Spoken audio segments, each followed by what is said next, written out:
Hey, welcome to the Medley Johnson podcast. Today we're going to be talking about the car is a classroom. But before we do that, if you like this podcast, make sure you check out my other podcast. The most recent one I did was on introverts versus extroverts. That gives you a really good insight on how to work with children, regardless if they're introverts or extroverts. A lot of science and psychology behind it. So be sure you click that video and check it out. Okay, hey everybody, welcome to the Melody Johnson podcast.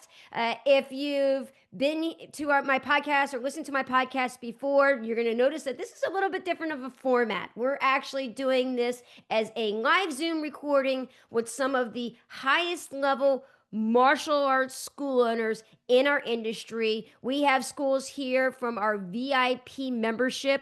We've got Rev It Up Martial Arts from Voorhees, New Jersey. We have Apex Martial Arts from Warner Robins, Georgia, and then we have Icon Jiu Jitsu from Norwich, UK. So we've got an international group here today, and this is, I believe, for this season, this is the fifth podcast, and today the topic is a very interesting topic that I feel is very utilized when it comes to conversations that we have with parents and their children in sports and activities, or maybe something that's often overlooked. And the topic is called "The Car is a Classroom."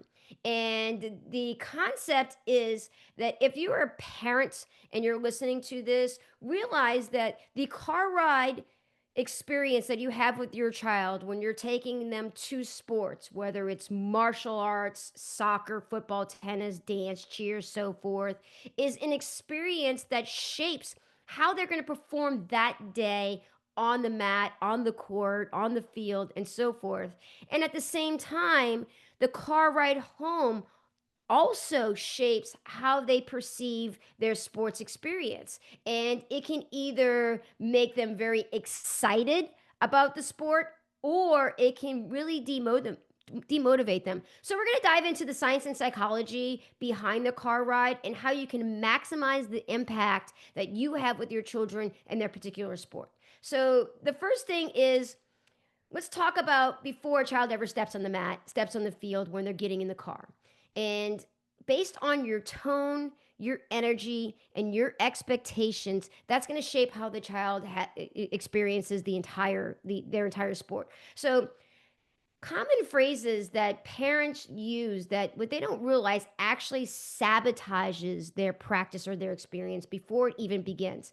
Things like, my mother used to say this, so I'm a victim of it: "Don't embarrass me today." Or things like, "You better listen or we're not coming back." Or, "Try harder this time in class or I'm pulling you out." Or, "You've been slacking lately. I want you to fix this." Well, I know that parents might be frustrated when they say this, or they're trying to say this to instill a sense of fear to try to motivate the child to perform better. They actually prime the child's brain for stress, not success.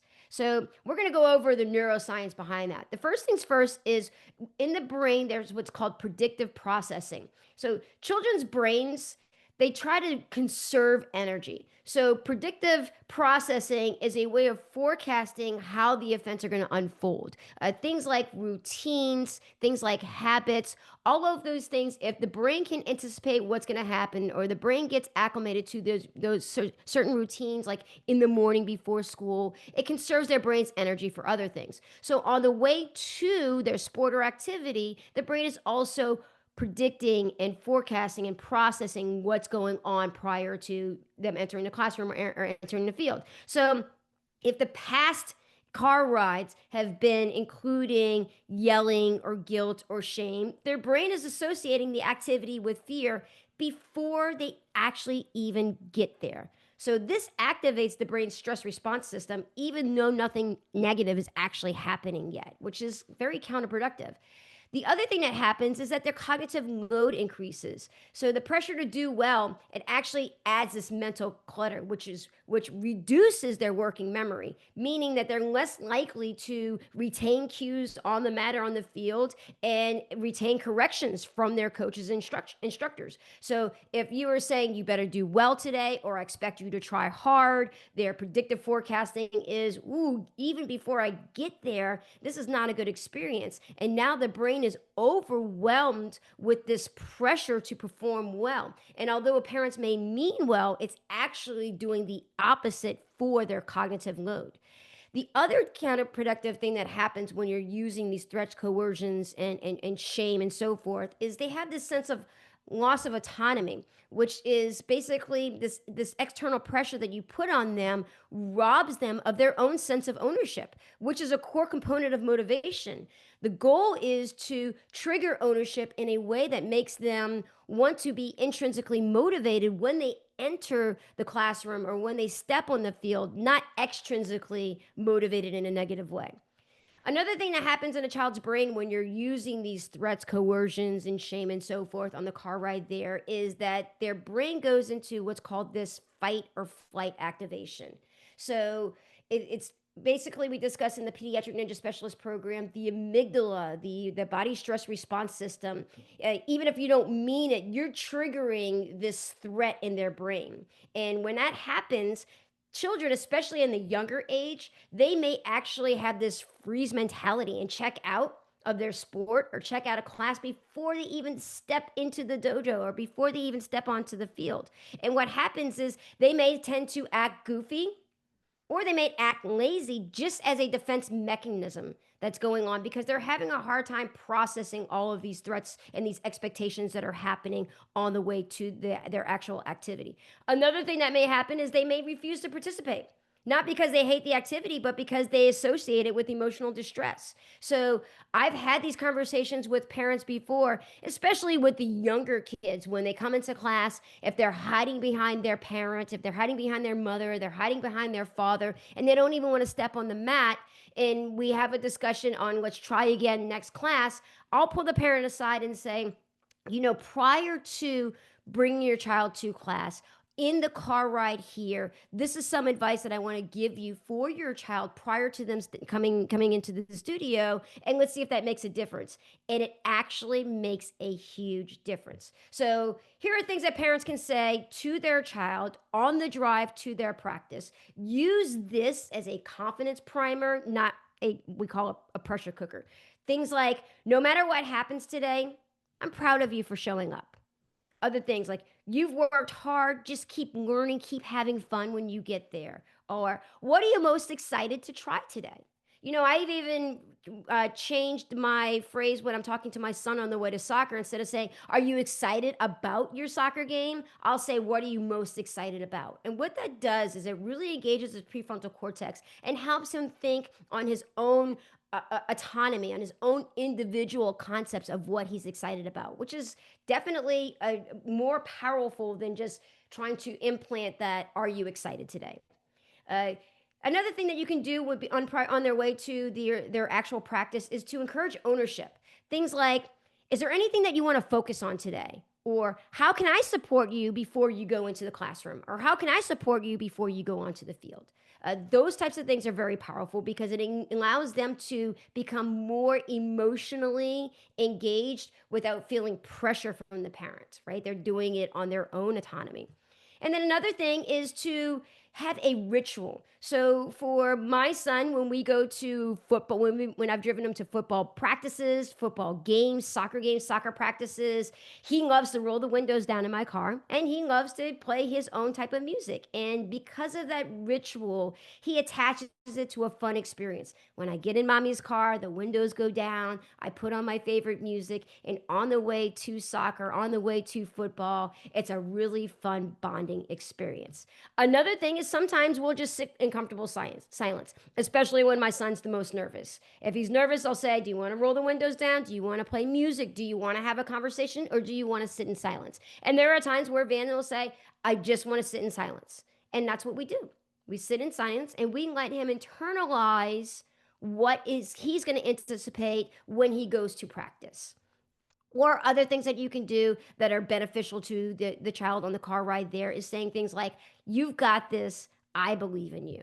So those are things that are very important. And now let's really talk about how the how you can use what's called, I guess we call it a chemical cocktail, or biohacking the brain when you use positive phrases. We talk about it in the Pediatric Ninja Specialist program that we want to build behavior by desire versus behavior by fear. And the way that we build behavior by desire versus behavior by fear is to biohack positive, happy neurotransmitters in the brain.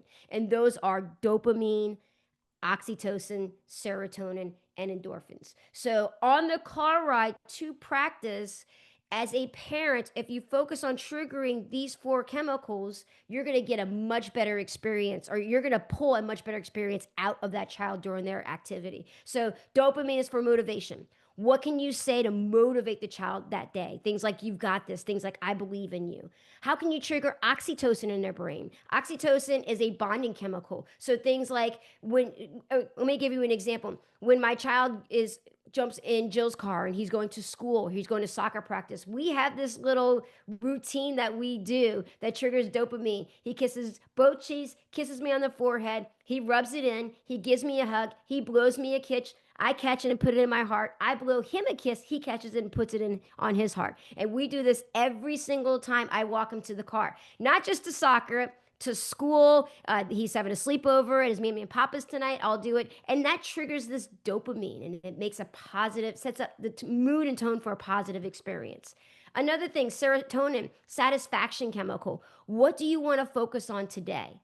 Right? And that triggers that serotonin on, what is my goal today? How can I satisfy this need to get better? And then, of course, the last one, the endorphins for energy and resilience. What kind of things are you going to put the most energy into today? So for Van, his favorite thing is doing the juggling at the beginning of practice. And we talk about how many juggles he can do in a row. And because he's excited about doing this, he puts forth more energy. And when children put forth more energy in the physical application of the particular sport or activity, it triggers more endorphins in their brain.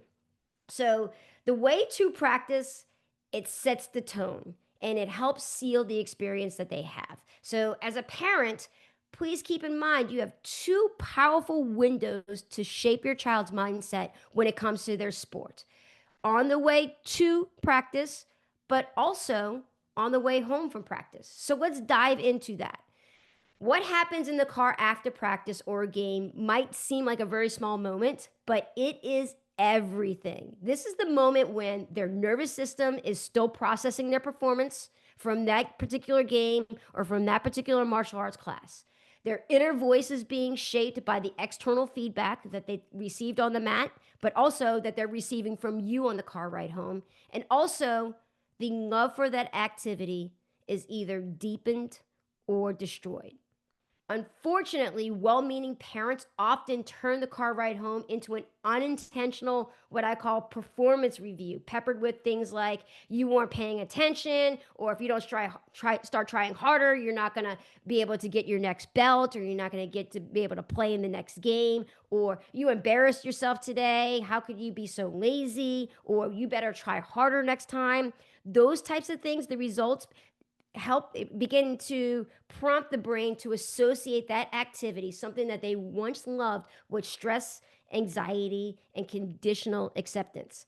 I actually was reading a study that said that the dropout rate for children in sports has increased significantly over the past 5 years post COVID, and that the average child only sticks with a sport or activity for 2 to 3 years, depending on the sport or activity. And the number one reason why children drop out of their sport or activity is because it's no longer fun, and it's supported by the number two reason why children drop out of their sport or activity is because of how the parents are talking with them about their sport. So if you're as a well-meaning parent, if you're spending too much time criticizing them, shaming them, coercing them, they are already mentally checking out and wanting to abandon that sport that they once loved because of that experience. So let's talk about the neuroscience and why that backfires. Number one, when you judge a child, especially on the way home, and you're saying, I think you could have tried harder, you're increasing a stress hormone called cortisol. It's a cortisol spike. And this happens when you're threatening a child, you're shaming a child, cortisol starts to flood their system. And unfortunately, this also blocks memory consolidation And it inhibits learning, meaning that they don't remember what they learned or they don't remember the positive aspects of that particular sport. They only remember how they felt afterwards. The second thing that happens is called an amygdala hijack. So, in the Certified Pediatric Ninja Specialist program, we talk about the amygdala, the downstairs part of the brain, as the security guard for the child. The amygdala is responsible for their emotions. And if you spend every single car ride home shaming the child, criticizing the child, their brain becomes hyperactive in this fight, flight, freeze mode, which shuts down their prefrontal cortex, which is where logic and reasoning and confidence live. So, again, if you're well meaning, trying to teach them how to apply more effort or perform better or behave better, what you're actually doing is you're making that amygdala go, this feels like a threat. I don't feel confident anymore. This sport doesn't feel safe. So, the other thing that happens is that this fear-based motivation, it wears down. So parents, again, as I say, you may be well-meaning and you're using this criticism or you're using these threats or you're using this shame to try to help them become a better athlete, a better teammate, a better student. And although fear-based motivation may work temporarily, eventually it wears down, just like cars on a tire. Eventually that wears down. And when that wears down, that's when confidence erodes, their creativity is destroyed, and their joy is no longer in existence. So, what children need is they need motivation through connection, especially on the car ride home after they've been overwhelmed and after their brain has been exhausted from performing at a high level or performing just in general, just showing up. Okay. So here's what we're going to talk about. We're going to talk about boosting those happy chemicals. Let's start with the dopamine chemical, the motivation molecule. Dopamine boosts focus, it boosts drive, and it boosts goal setting. So it makes sense that we want to trigger as much dopamine in a child's brain as possible as we possibly can. Now, if you're listening to this podcast recording and it's been shared by one of our SKILLZ school owners, in particular, a SKILLZ instructor who is a certified pediatric ninja specialist, you can rest assured that during class, that child is getting a healthy dose of these dopamine, oxytocin, serotonin, and endorphins. So if you as a parent on the car ride home help support this dopamine, oxytocin, serotonin, and endorphin, you're going to notice that your children are happier, healthier, more confident, and are going to enjoy their sport for a much longer term. Okay, so let's go back into dopamine. Number one, celebrate progress over performance. Even if the performance wasn't at the level that you would like it to, it's more beneficial to celebrate the progress that they had. Things like, I noticed you tried really hard during that move you've been working on. So cool to see you go for it. Things like, I can't wait to watch you grow. I know that that practice was hard, but I see you growing. That's going to trigger the dopamine, the anticipation of me getting better, right? Versus you weren't getting better in class. The second thing is to trigger oxytocin, which is the connection chemical. This is where trust, bonding, and emotional safety come into place. So here's how you encourage it on the car ride home. First things first, high fives, hugs, hands on the shoulders, eye contact, saying, look, buddy, proud of you today for showing up. Those types of things. If you make this physical connection with them when they get in the car, before they get in the car, that is going to trigger oxytocin. That's going to build what's called an emotional sense of safety. Other things are listen more than you talk. Us as parents, we feel like it is our role to help guide our children in this world. So we tend to lean into lectures more than leaning into listening. If you step away from the lectures and lean into listening, though, you're going to notice children open up to you far more often, and you're going to trigger more of this oxytocin. So things like, how did you feel about your lesson today? And then validate their emotions. Maybe they might say, you know what? I didn't try my best today. It was very hard. It was hot outside, or I was overwhelmed, or I was tired. Then validate those emotions. Say, it's okay to feel disappointed. That just means you care. Doing those things help them take ownership of their performance in a way that triggers a happy feeling versus you telling them you didn't do well today. You should feel disappointed in yourself. Now let's talk about serotonin, which is the confidence chemical. It's also the satisfaction chemical. And when you have a lot of serotonin in your brain, you have high self-esteem. It's important for mood regulation, and it also helps what's called calm focus, especially post-event activities. So the first thing is to trigger serotonin is to acknowledge those internal wins. You look so focused during warm-ups. I can tell you were taking it seriously.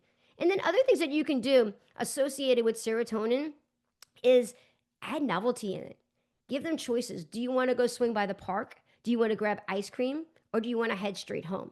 One of the things that I've been doing when I pick Van up from soccer is asking him, do you want to go somewhere? Or do you want to play? And he always wants to come home and practice in the front yard and show me what he's learned that day. And that is triggering serotonin in his brain.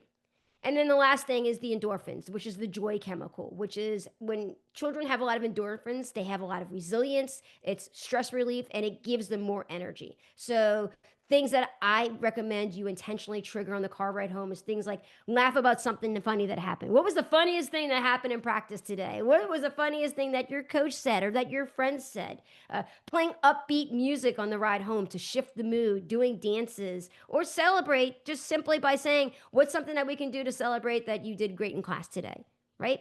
Those types of things. So triggering those, the dopamine, the oxytocin, the serotonin, and the endorphins is such a powerful mindset shift for parents that if you give it a try, if you take a detox from the shame, the criticism, even though you have well intentions, and you focus on these chemical cocktails of boosting their dopamine, their oxytocin, their serotonin, and their endorphins on the car ride home, and you do that for a couple of weeks, watch what happens.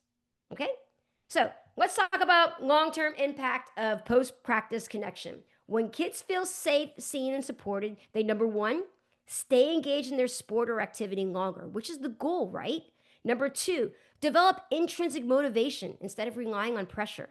Number three, they build resilience in the face of setbacks, right? I don't expect you to constantly do this patronizing praise with your child in the car ride home. It's finding the small wins, because when you find the small wins in the midst of setback, that's where resilience happens. And then the final one is it creates positive neural associations with the effort and the practice. That's what I want. I want Van on the car ride to practice to feel very excited about practice, but I also want him on the car ride home to feel that sense of novelty as well. I never want him to be afraid of getting in the car before practice, feeling like he's going to get lectured, or be afraid to get in the car and to ride home from practice, feeling like he's going to get lectured. So, final thoughts. Your voice becomes your child's inner voice. Let it be one that encourages, connects, and uplifts, especially in the car, because the car is the child's most powerful classroom. Okay? So here's what we're going to do. We're going to talk about a couple of aha moments and takeaways from the people who are here, our pediatric ninja specialists, our VIP gold members, and then we'll do some Q&A questions that you have regarding this. So here's the moment that changed it for me. I realized that the car ride is not just transportation for my son, it's transformation. And when I started to have that mindset, I started to notice a huge shift in him. So I started to look at every single car ride as a chance to build trust, a chance to uplift him, and a chance to shape his identity. When we get the car ride right, we just don't raise better students or athletes. We raise stronger, more resilient humans. So that was my aha moment today. So what I'd like to do now is open it up to the people who are listening. Aha moments or takeaways. Let's start with Steve, who is one of our executive pediatric ninja specialists, which means that he's taken this intense course almost a half a dozen times, Many maybe a half a dozen times. times. And every time I Yes. take it, I learn something new. Awesome. Yeah, I think that we have gone through this before. One of the big things for me is how you've listed everything, a step-by-step process in order to be able to do that in the car. So although we spoke about it before and we sort of speak with our parents about it, it's having that action plan that hey, have a look at this step 1, 2, 3, 4 in play, a step-by-step process. I think that's really interesting. Something definitely I'm going to use. Yes, for sure. Great. Thank you for that. And just so that you know, Steve, as a skills member, these blogs are going to be published on Thursday. So you're going to have access to these that you can have as a resource on your website and refer parents to, besides just having these great conversations with your parents, you can say and go to our blog session, or you can print them out and have them available to the parents as a learning resource. And I think that parents will find that as a very powerful tool. How about you, Doug? What's your biggest aha moment takeaway for today? Biggest aha moment was I should have met you when I had kids that were young. The second half of that is this doesn't apply just to your children, but it can apply to anybody. So let's take an example of coming back from a martial arts tournament, and you've got younger people that are in that car with you. Instead of going through and critiquing everything, it's which I always did. There's a better way to do it, and probably they would have turned out to be much better emotionally satisfied had I followed this route instead of the one that I did at the time.